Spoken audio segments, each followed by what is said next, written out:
Guys, I'm gearing up to make some more soap.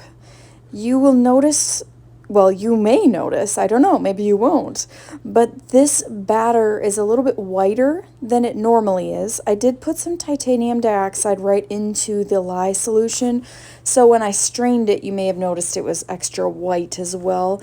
The fragrance oil that I am using today is a blend, and it does discolor slightly because of the vanillin content. But it is worth it. It is part of an upcoming collection that I have, and it is going to feature a new product. I almost let the cat out of the bag, and it's not time for that yet. So you'll have to wait and stick around in the coming weeks and see what that product is going to be. But this batch is going to go along with the new product line. So I'm really super excited.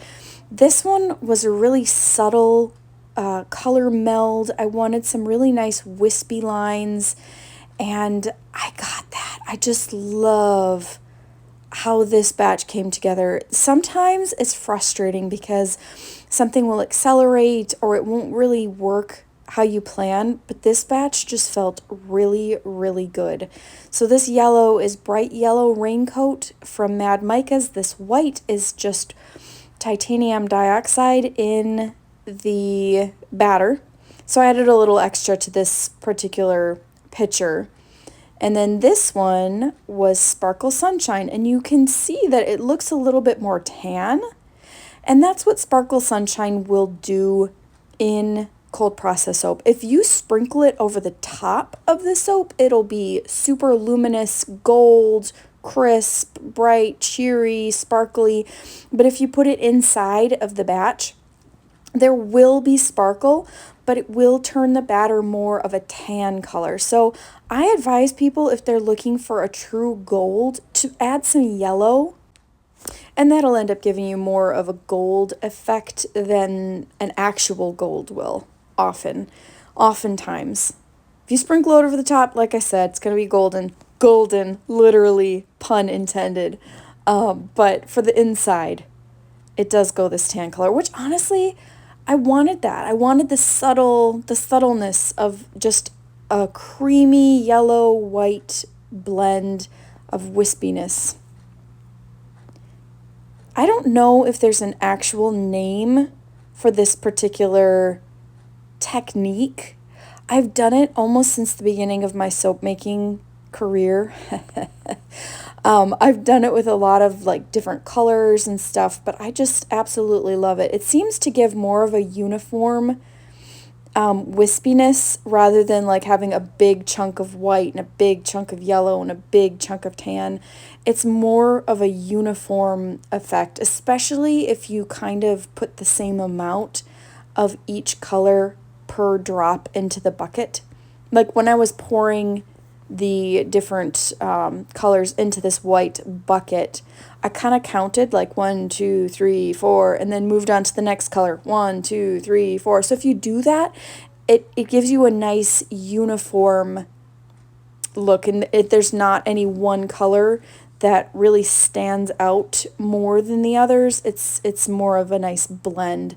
So depending on what you want, you can do that, or if you want one to stand out more, you can pour a little bit more of that particular color and it will have a bigger kind of chunk of that in the finished product.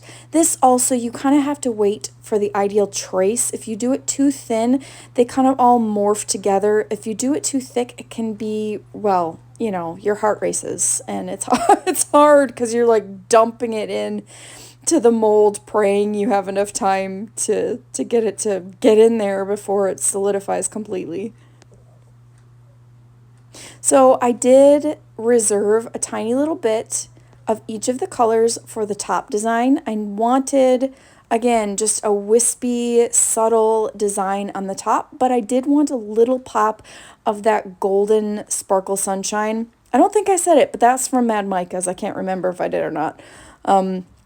But that one I highly recommend. If you're wanting a top design that is super sparkly, that's my go-to. I just absolutely love it. So I'm going to do a little bit of a dusting with my tea strainer. This is a covered tea strainer. It's not a loose tea strainer, if that makes sense. See that it's a full ball, so nothing's gonna pop out of the top or kind of puff out of the top. At least it doesn't as much as an open like sieve would. You can use a fine mesh sieve, but I prefer this ball, this tea ball. And I just wanted that middle color to have the gold in it. I didn't want the entire top to be fully gold. I just wanted a little kind of subtle hint of it. And then here is the white. Sometimes you will find different colors from the same batch set up at different rates. That can be incredibly frustrating.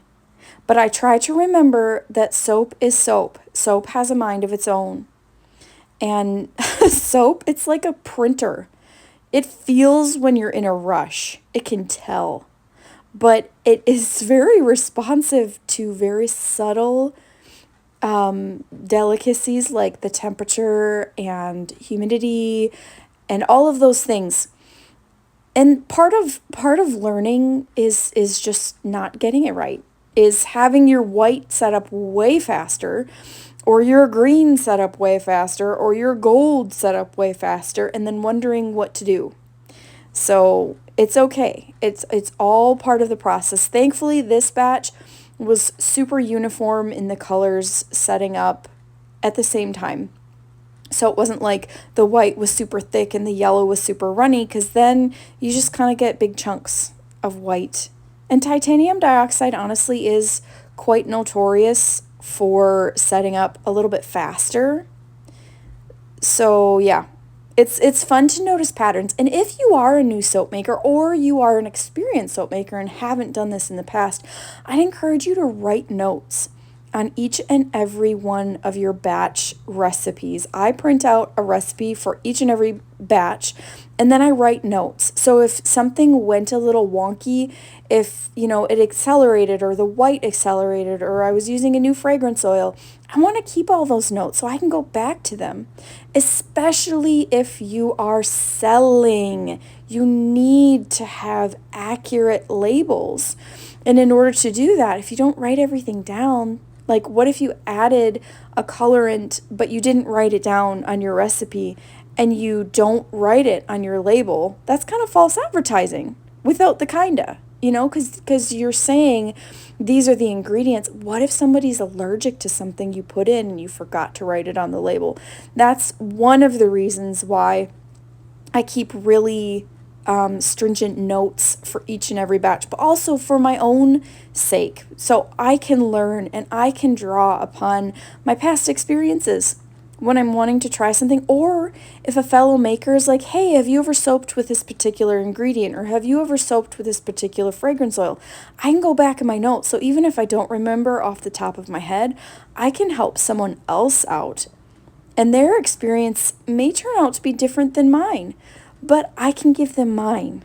And so I love to help other soap makers, because everybody was new once and nobody has arrived. We all have more to learn. And that's one of the questions that I love to ask in my Soapers Haven Facebook group. It's a learner's platform, but I like to ask what questions people have that they might feel stupid asking, because there are some questions where you'll preface it with, I know this is stupid, but I want to ask it. Having the freedom and safety to ask questions is wonderful, because that curiosity will really help us our entire life. Curiosity is not just for children, it's for adults, and we need it because it helps us to learn and to grow, and it gets us outside of our comfort zone, and it expands our world for us. So asking questions, it's not a bad thing. And, you might feel stupid for a second, but really, nobody has all the answers. Even people who have been soaping for years and years and years, they have mistakes that they make or things that flummox them that they're just like, dude, I have no idea what just happened.